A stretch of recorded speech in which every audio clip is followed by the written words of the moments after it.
लक्ष्मण जी को लगा ठीक कहता है, ठाकुर जी की बदनामी होगी। लक्ष्मण भैया सब सह सकते हैं लेकिन श्री राम की बदनामी सह ही नहीं सकते। निकाला हुआ बाण वापस रख दिया।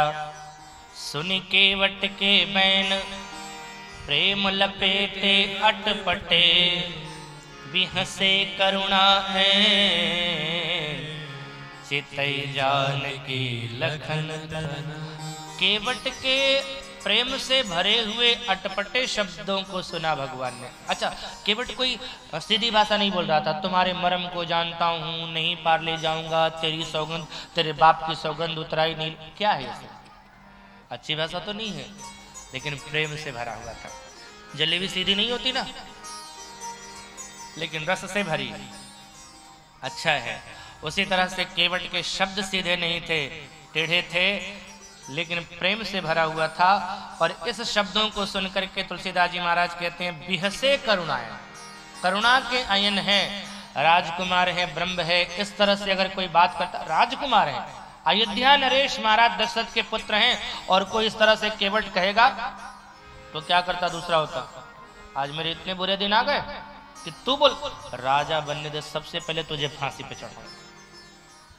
लेकिन भगवान खिलखिला करके हंस पड़े, क्योंकि करुणा है।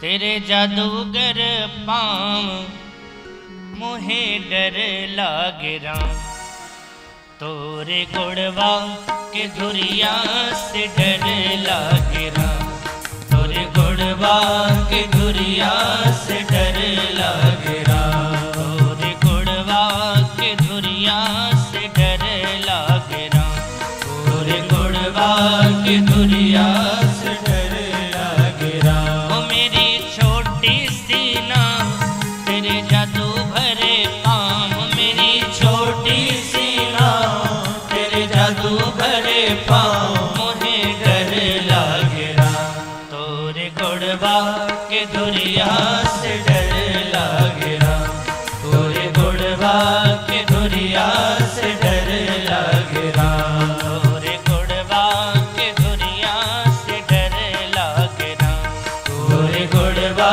के धुरिया से डर लागे राम।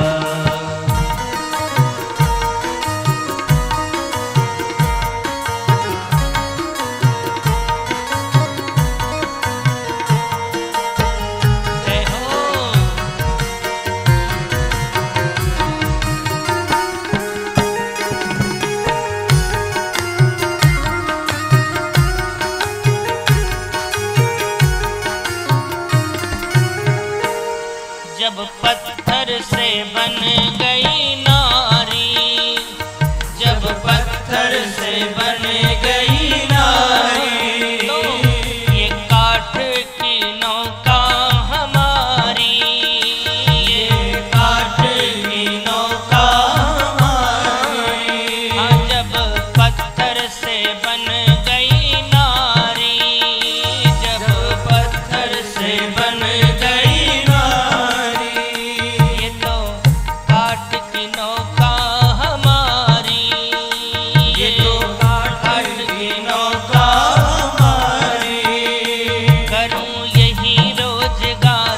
पालो सब परिवार, करूं यही रोजगार, पालो सब परिवार, मोहे डर लागे राम, तोरे गुड़वा के धुरिया से डर लागे राम, तोरे गुड़वा के धुरिया से डर लागे राम, तोरे गुड़वा के धुरिया से डर लागे राम, तोरे गुड़वा के धुरिया से डर लागे राम, तोहर गुड़वा के धुरिया से डर लागे राम, तोरे गुड़वा के धुरिया से डर लागे राम।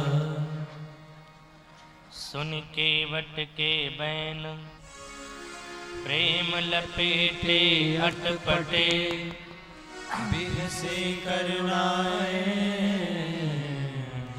चितई जानकी लखन तना। केवट के अटपटे लेकिन प्रेम से भरे शब्दों को सुन करके भगवान खिलखिला करके हंस पड़ते हैं लक्ष्मण और जानकी की ओर देख करके। संतों ने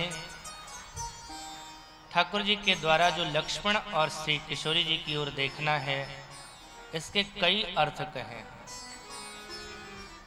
अपने अपने भाव। एक संत कहते हैं कि मानो भगवान गंगा के उस तट पर कह रहे हों कि लक्ष्मण सीता तुम लोग उदास क्यों हो रहे हो?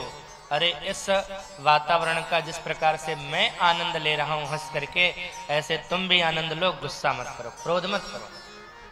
इसलिए चितई जानकी लखन तन। एक भाव और है, मानो लक्ष्मण जानकी से कह रहे हों कि तुम लोगों ने सोचा था कि मुझे प्राप्त करने के लिए त्याग की जरूरत है। सीता आपने मायके का सुख छोड़ा, ससुराल का सुख छोड़ा, तब आप मेरे पास हैं। लक्ष्मण आपने नारी छोड़ी, महतारी छोड़ी, तब आप हमारे पास हैं। लेकिन ये केवट कुछ भी नहीं छोड़ रहा है, फिर भी मेरे चरणों को प्राप्त करना चाह रहा है। इसके अंदर त्याग नहीं बल्कि अनुराग है, और त्याग से बड़ा अनुराग होता है। एक महात्मा कहते हैं केवट पिछले जन्म का कछुआ था, भगवान का पद प्रक्षालन करने जा रहा था। लक्ष्मी जी ने रोका, शेषनाग ने रोका, और वही शेषनाग और लक्ष्मी जी लक्ष्मण और श्री सीता जी के रूप में हैं। मानो भगवान हंसी करते हुए, विनोद करते हुए कहते हैं उस समय तो आपने रोक दिया था, अब क्या कहना। तो चितई जानकी लखन तन। भगवान केवट की सरलता पर रिझ गए। अरे सरलता पर तो महात्मा रिझ जाते हैं, ये तो परमात्मा है। एक बार एक महात्मा न गए हुए थे राजस्थान में, बिल्कुल गांव सुदूर क्षेत्र में। तो वहाँ सब लोग आकर के प्रणाम कर रहे थे, तो एक माता जी ने भी आकर के प्रणाम किया और वहीं की भाषा में बोली, गुरु जी थारो खोर लागू। अब महात्मा अयोध्या के, उन्होंने सुना गुरु जी को गोरू जी और पैर को खुर, तो बोले मैं गैया हो गया क्या? तो तुरंत थोड़ा चेहरा गंभीर करके बोले, हे मैया, महात्माओं से ऐसे नहीं बोलते, पाप लगेगा, पाप नहीं बोलते ऐसा, नरक जाओगी। तो लगा मैया को कि आशीर्वाद दे रहे हैं महाराज। सो तुरंत हाथ जोड़ करके बोली, महाराज हम जैसे पापियों को नरक कहाँ मिलेगी? नरक तो आप जैसे महात्माओं को मिलता है, हमें कहाँ मिलेगी?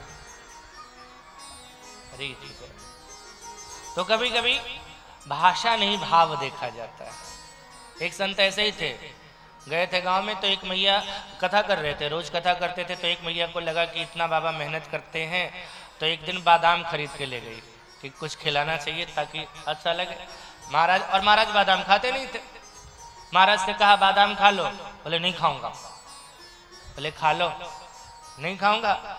4-5 बार बोली मैया, वृद्ध थी, मैया बोली खा लो खा लो। महात्मा बोले नहीं खाओगे, नहीं खाऊंगा, नहीं खाऊंगा।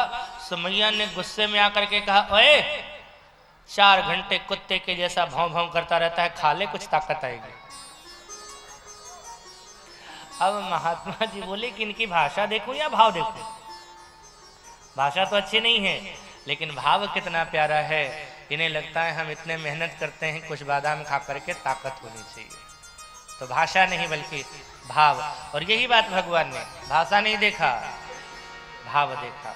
सो भगवान मुस्कुरा करके बोले, कृपा सिंधु बोले मुस्काई, कृपा सिंधु बोले मुस्काई, कृपा सिंधु बोले मुस्काई, कृपा सिंधु बोले मुस्काई। सोई करू सोई करू सोई करू जही तब नाव न जाए, सोई करू जही तब नाव न जाए। भगवान बोले केवट भैया वही कर लो जिससे तुम्हारी नौका न जावे। यानी भगवान ने कहा है वही शब्द जो केवट चाह रहा था, लेकिन थोड़ा घुमा के कहा। लेकिन केवट ने कहा था आपको स्पष्ट रूप से कहना होगा कि मेरा पैर धो लो। केवट ने कहा हम आपके जैसे पढ़े लिखे नहीं है, गुरुकुल में जाके पढ़े नहीं थे, हम क्या करें जिससे हमारी नौका न जावे? आप कहना क्या चाहते हो वो स्पष्ट कहो। और तब भगवान ने वो शब्द कहा है जिसके लिए केवट के कान तरस रहे थे। भगवान बोले, बेगी आनी जल पाय पखारूं, बेगी आनी जल पाय पखारूं, होत विलंब उतारहि पारो, होत विलंब उतारहि पारो, होत विलंब उतारहि पारो। भैया बहुत देर हो रही है, जल्दी जा, जल लेकर के आप मेरे पैर को धो ले। केवट ने कहा, सरकार अच्छी बात कही आपने, लेकिन एक बात पूछना है। क्या है पूछना? पूछो। बोले, हमने एक महात्माओं के मुंह से एक बात सुनी, क्योंकि गंगा में पार करता रहता हूँ महात्माओं को ना, तो महात्माओं से सुना है कोई भी शुभ कर्म अकेले नहीं करना चाहिए। सही है कि गलत? भगवान बोले, एकदम 100% सही है।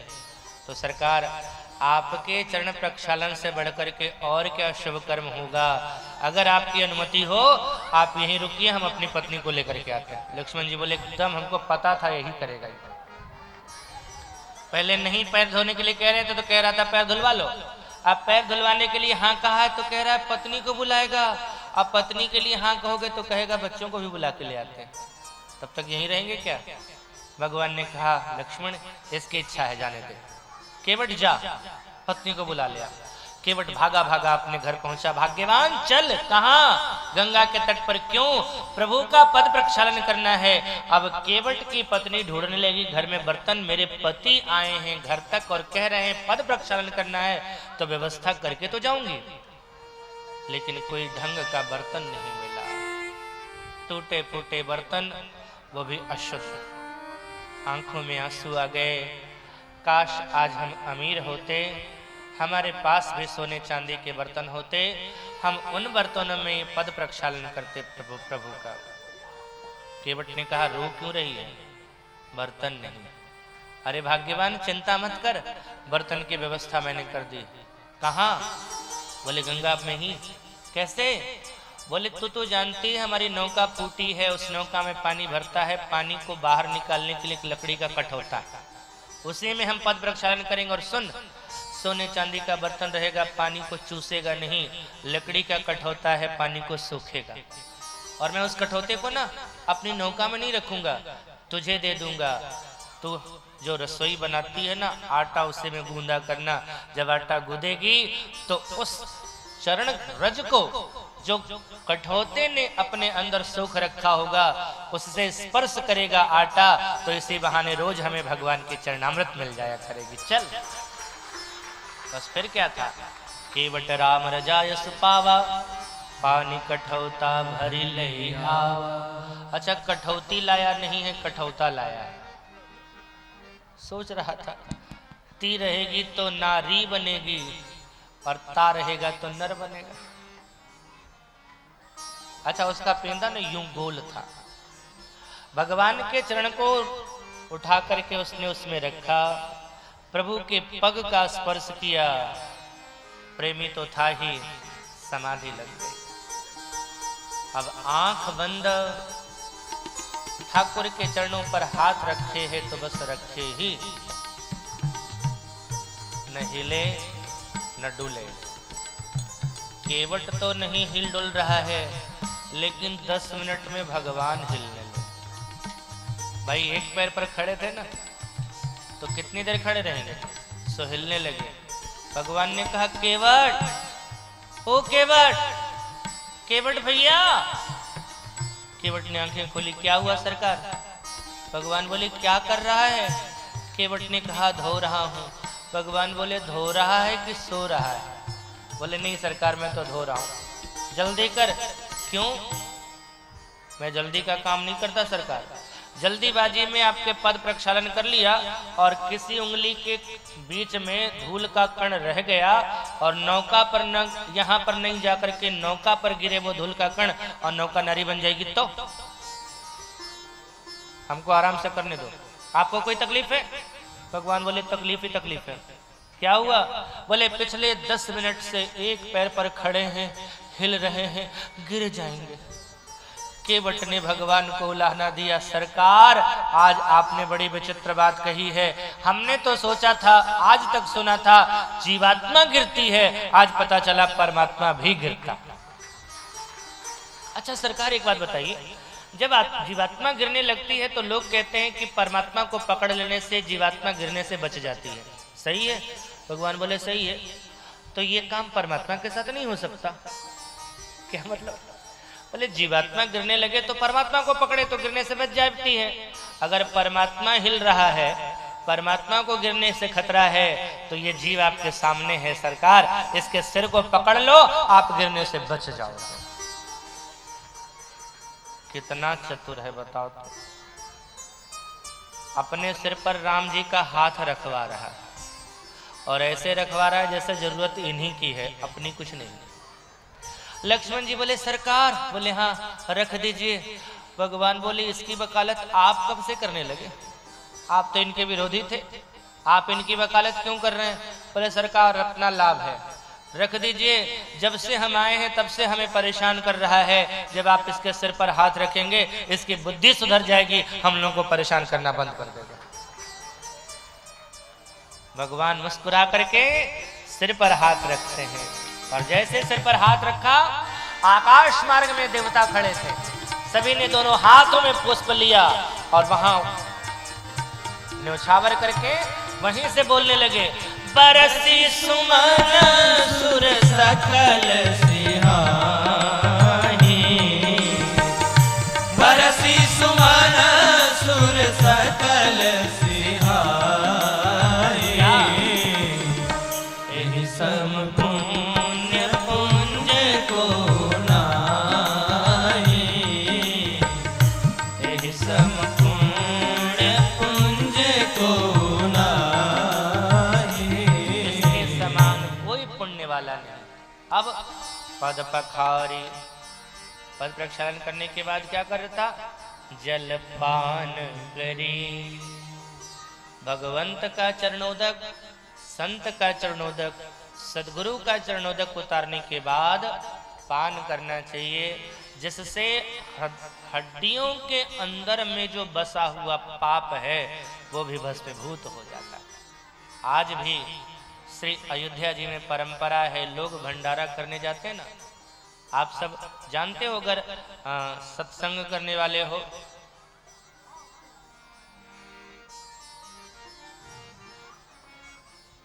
सौ व्यक्ति को भोजन कराने से जो फल प्राप्त होता है वो एक ब्राह्मण को भोजन कराने से प्राप्त होता है। 100 ब्राह्मण को जो भोजन कराने से फल प्राप्त होता है वो एक वैष्णव को भोजन कराने से प्राप्त होता है। एक 100 वैष्णव को भोजन कराने का जो फल प्राप्त होता है वो एक संत को भोजन कराने से प्राप्त होता है। और एक निवेदन करूं, जो 100 संतों को भोजन कराने का फल प्राप्त होता है, वो जो बिल्कुल भूखा हुआ आदमी है, उस भूखे हुए एक आदमी को भोजन करा देने से वो फल प्राप्त होता है। ध्यान रखना, तुम्हारे आसपास में कुछ लोग ऐसे होते हैं जो कभी कभी मिलते हैं, सच में भूखे होते हैं, उनको भोजन कराना बहुत पुण्य का कार्य है। किसी भूखे को रोटी अगर आपने दे दिया ना, किसी प्यासे को जल पिला दिया, जो सचमुच में तन पर वस्त्र के लिए तरस रहे हैं, उनके तन पर वस्त्र दे दिया तो आपको यज्ञों का फल प्राप्त हो जाएगा। सदकर्म करते रहना चाहिए। तो संतों को आज भी जब भोजन लोग कराते हैं, भंडारा करवाते हैं, तो जो फल प्राप्त होता है, तो ऐसी मान्यता है कि कुछ पाप हमारे हड्डियों के अंदर बसे होते हैं, वो समाप्त नहीं होते हैं। तो संतों के चरणोदक को उतार करके पान करने से हड्डियों के अंदर में बसा हुआ पाप भी समाप्त हो जाता है। तो केवट ने क्या किया? पद पखार्य जलपान करी आप सहित परिवार। पत्नी को भी दिया। भगवान बोले अब चले? केवट ने कहा सरकार एक काम और रह गया। क्या? बोले पहले आवे उनको पहले पार किया जाता है या जो बाद में आवे उनको पहले पार किया जाता है? भगवान बोले नियम तो यही है कि जो पहले आवे उनको पहले पार करो। केवट ने कहा तो सरकार आपसे पहले कुछ लोग हैं, इनको पहले पार कर देंगे। लक्ष्मण जी बोले एक नंबर का बेईमान है। जब हम आए थे तो कोई नहीं था और ये कह रहा है हमसे पहले कोई और भी है। अब चरणोदक उतारने के बाद नए नए बहाने कर रहा है। भगवान बोले हाँ भैया केवट हमने भी किसी को नहीं देखा, कौन है? केवट ने हाथ जोड़ के कहा सरकार अगर आप देख लेते तो वो पार नहीं हो गए होते। आपने नहीं देखा इसीलिए तो अटके पड़े। कौन? बोले हमारे पूर्वज, हमारे पितर जो है ना ऐसे भवसागर के इधर ही अटके पड़े। तो पितर पार करी, पितरों को पार किया। ध्यान रखना अगर परिवार में एक भक्त भगवान का हो जाता है तो पितरों का भी उद्धार हो जाता है। इसलिए अगर जीवन में परिवार में अगर कोई एक भक्त भगवान का हो, प्रसन्न रहो। शायद उसी के पुण्य से, उसी के भजन से तुम सुरक्षित हो। भगवान को बिठाया नौका में, श्री किशोरी जी बैठती हैं, प्रभु बैठे, लक्ष्मण भैया बैठे, निषाद राज बैठते हैं। केवट ने रस्सी खोली, नाव को गंगा में धकेला, स्वयं नौका चलाने लगा लेकर के पतवार। जो परमात्मा समस्त जीवों को भव से पार करता है उस परमात्मा को आज भक्त केवट गंगा से पार कर रहा है। ये दृश्य कहाँ देखने को मिलेगा? अच्छा, केवट भाव से गाता भी चला जा रहा है कि मेरे नैया में लक्ष्मण राम, गंगा मैया धीरे बहो। मेरे नैया में लक्ष्मण राम, गंगा मैया धीरे बहो। मेरे नैया में लक्ष्मण राम, गंगा मैया धीरे बहो। मेरे नैया में लक्ष्मण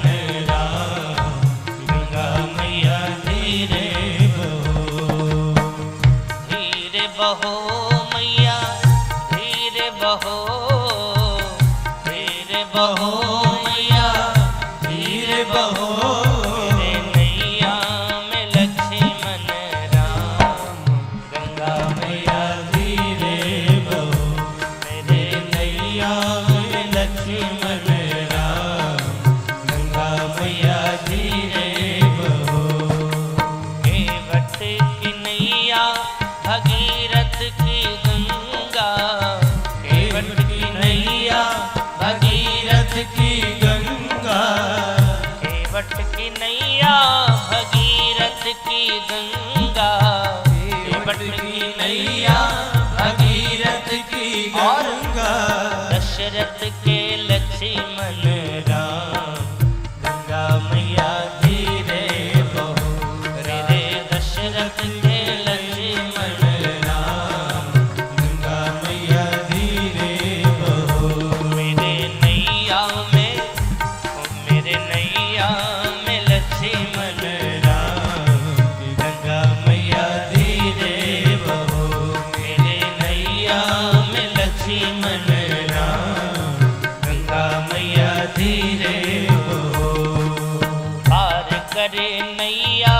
उद्धार करे गंगा, पार करे नैया उद्धार करे गंगा। पार करे नैया उद्धार करे गंगा, पार करे नैया उद्धार करे गंगा। भक्तन के लक्ष्मण राम, गंगा मैया धीरे बहो। मेरे नैया में लक्ष्मण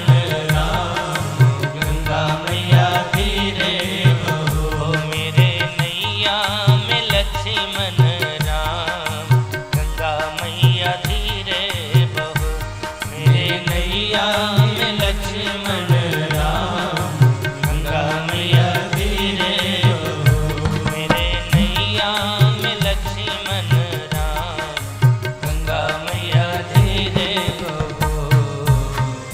अच्छा, गंगा में पतवार चलाते हुए केवट चला जा रहा था। जब मध्य धारा में पहुंचता है, उसके मन में विचार आया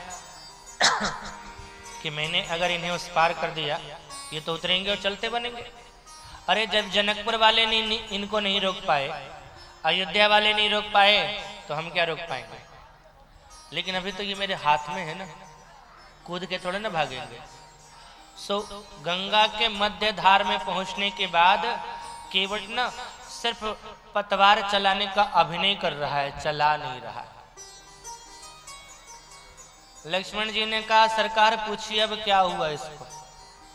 अब किस सोच में पड़ गया। भगवान बोले, भैया केवट आगे की यात्रा करो। केवट ने कहा, कुछ सोच रहे हैं सरकार। भगवान बोले, क्या सोच रहे हो। बोले, सोच ये रहे कि आपको जंगल में कितने दिन रहना है। भगवान बोले, पूरे 14 वर्ष। अच्छा, तो पिताजी ने ऐसा भी नियम बनाया होगा कि इस वर्ष के इस महीने में इस जंगल में रहना है। नहीं। केवट ने कहा, सरकार आगे जा ही क्यों रहे हो, हमारा घर भी जंगल में ही है। 14 साल यहीं रुक जाओ ना, गंगा में नाव में बिठा के घुमाते रहेंगे। 14 वर्ष कब निकल जाएगा पता ही नहीं चलेगा। भगवान बोले, नहीं आगे चलिए। क्यों, आपको क्या तकलीफ है। बोले, गंगा में गोल गोल चक्कर लगाते हो, हमको चक्कर आता है। केवट ने कहा, एक चक्कर में आपको चक्कर आ गया। बोले, हाँ।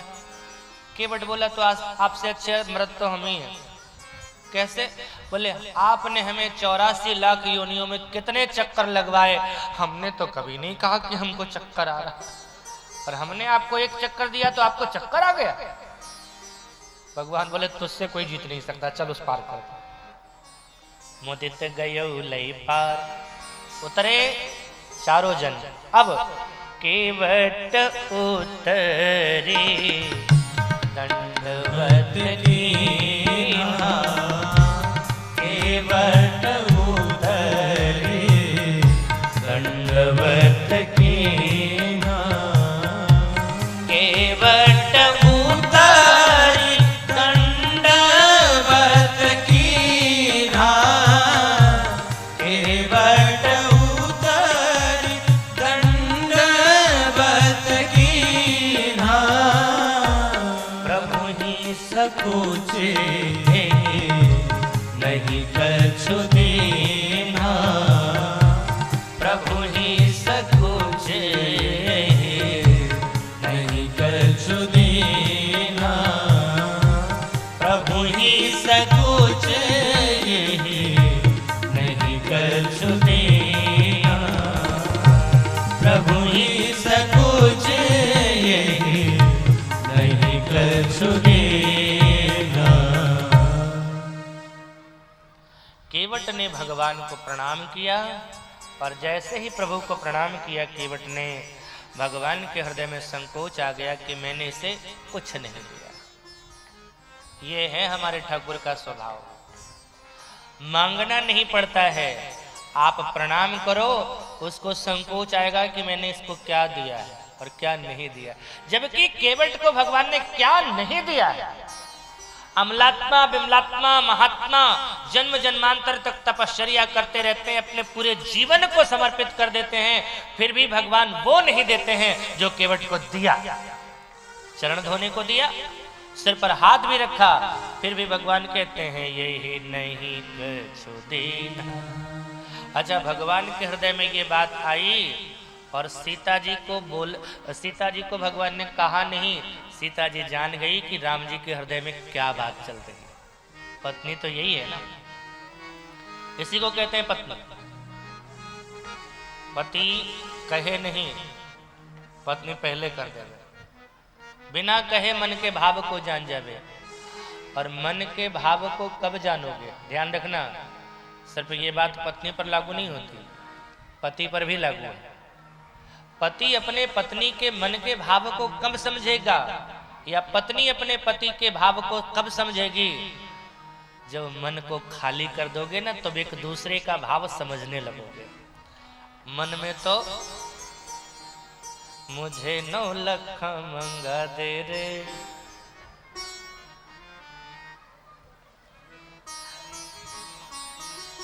मन में तो ये रहता है खाली करो। प्रेम से भरोगे ना जब एक दूसरे के प्रति, तो कहना नहीं पड़ेगा एक दूसरे की बातों को।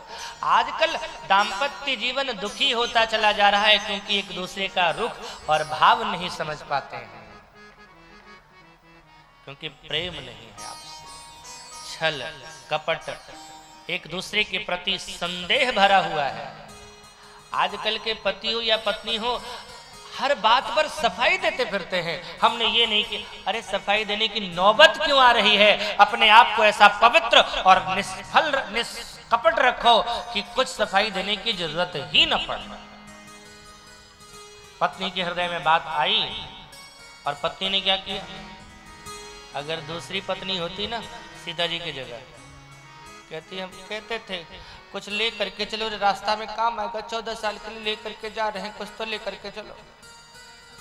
आज अगर 2 दिन की यात्रा ट्रेन की होती है ना, तो कहती है बटुआ को संभाल के रखना, एटीएम लिया है कि नहीं, पैसा लिया है कि नहीं। लेकिन सीता जी ने क्या किया, राम जी से कुछ नहीं कहा, अपने उंगली में से मणि की मुद्रिका मुदित मन से उतारती है, ये नहीं कि अप्रसन्न मन होकर के, और स्वयं केवट को नहीं दे रही। दूसरी हो तो कहती उधर क्या देख रहे हो, ये लो रख लो। लेकिन मुद्रिका को लेकर के राम जी के हाथ में दिया, सरकार दे दीजिए। क्यों? बोले उस हाथ में नहीं है, इस हाथ में तो है ना, ये हाथ भी तो आप ही का है। भगवान ने देखा सीता जी की ओर, ये हाथ मेरा कब से हो गया? बोले जब से मेरे पिता ने इस हाथ को लेकर के आपके हाथ में दिया, उसी दिन से ये हाथ आपका हो गया, अब हमारा है कहाँ? भले ही ये मेरे पास है लेकिन आपका है।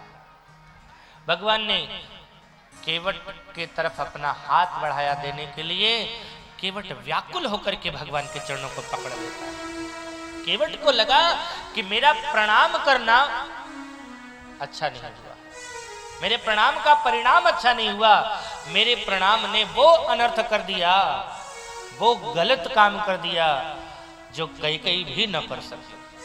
कैकेयी ने अपराध किया, श्री राम को जंगल भेज दिया, लेकिन कैकेयी ने श्री राम के शरीर से वस्त्राभूषण उतरवाए, लेकिन कैकेयी ने श्री सीता जी के शरीर से वस्त्राभूषण नहीं उतरवाए। लेकिन मैं कितना निष्ठुर हूं, मैं कितना पापी हूं कि मैंने किशोरी जी के शरीर से आभूषण तक उतरवा दिया, मेरे प्रणाम ने अनर्थ कर दिया। इसलिए केवट चरण गहे अकुलाए, नाथ आज मैं काह न पावा, मिटे दोष दुख दारिद दावा। मेरी दरिद्रता मिट गई सरकार। क्यों दरिद्रता मिट गई? क्योंकि मेरे दोष मिट गए। ध्यान रखना इस बात का। जीवन से दुख और दारिद्रता तब दूर होगी जब हमारे जीवन के दोष मिटेंगे। हम दोष अपना मिटाते नहीं, जीवन भर अपने शरीर के साथ दोष को रखे रहते हैं और सोचते हैं कि हमारे जीवन से दरिद्रता मिट जावे, दुख मिट जावे। दुख और दरिद्रता मिटेगी जब अपने जीवन के आप दोष को मिटा दोगे। केवट कहता है मेरे दोष मिट गए तो दुख मिट गया, दरिद्रता मिट गई। और सरकार वैसे भी मैं आपसे ले नहीं सकता। क्यों? क्योंकि हम दोनों एक ही जाति थे। लक्ष्मण जी को अब गुस्सा आया, ओए हम तुम दोनों एक जाति के कैसे? केवट ने कहा बड़े सरकार से कह रहे हैं, हम दोनों एक ही जाति के हैं, काम दोनों का एक ही है, फर्क कितना है, मैं गंगा में लोगों को पार करता हूं, ये भवसागर में पार करते हैं। नाविक मैं भी हूं, नाविक ये भी। और सरकार नाई से न नाई लेत, धो बिना धुलाई लेत, तो देके उतराई प्रभु मेरी जात न बिगाड़िए। उतराई दे करके मेरी जात को बिगाड़े नहीं सरकार। भगवान बोले उतराई नहीं दे रहा हूं, तो क्या दे रहे हो? बोले प्रसाद दे रहा हूं, ये प्रसाद है, रख लो। केवट बोले प्रसाद तो महात्मा लोग देते हैं, आप कब से प्रसाद बांटने लगे? आप तो राजकुमार हैं। भगवान बोले देख लो वेशभूषा महात्मा ही वाला है। बोले वेश बनाने से थोड़े ना कोई महात्मा बन जाता है, अभी आप महात्मा है नहीं, अभी वेश बनाया है, जाइए जंगल, 14 साल रहिए, महात्माओं के बीच रहिए, महात्मा के जैसा रहिए, फिर लौट करके जब आइएगा तो सो प्रसाद में सिर धरि लेवा, फिरती बार मोहि जो कछु देवा, सो प्रसाद तब प्रसाद बनेगा। कितना चतुर है, यानी वापस आते समय भी राम जी को बांध रहा है कि कोई दूसरी नौका मत खोज लेना, हम ही रहेंगे, ये नहीं कि दूसरी नौका बुला लेना। राम जी बोले कि अगर नहीं मिले तो, बोले चिंता मत करिए सरकार, हम आपको खोज लेंगे। बहुत किन्ह प्रभु लखन सिय, नहीं कछु केवट ले। केवट ने कहा हमारी तो अदला बदली चलेगी, तुम जो आए घाट मेरे पार मैंने उतार दियो, और मैं जो आऊं तेरे घाट तो पार मुझे उतारियो। भगवान बोले तू क्या, तेरा नाम भी लेकर के आएगा उसे भी पार कर देंगे। तुलसीदास जी ने कहा हमारी भी एक विनती है। क्या? बोले जो इस कथा को प्रेम के साथ गाएं और इस कथा को जो आदर से सुने, उनकी भी नैया पार लगा देना सरकार। तो भव सागर चह पार जो पावा, भव सागर चह पार जो पावा, राम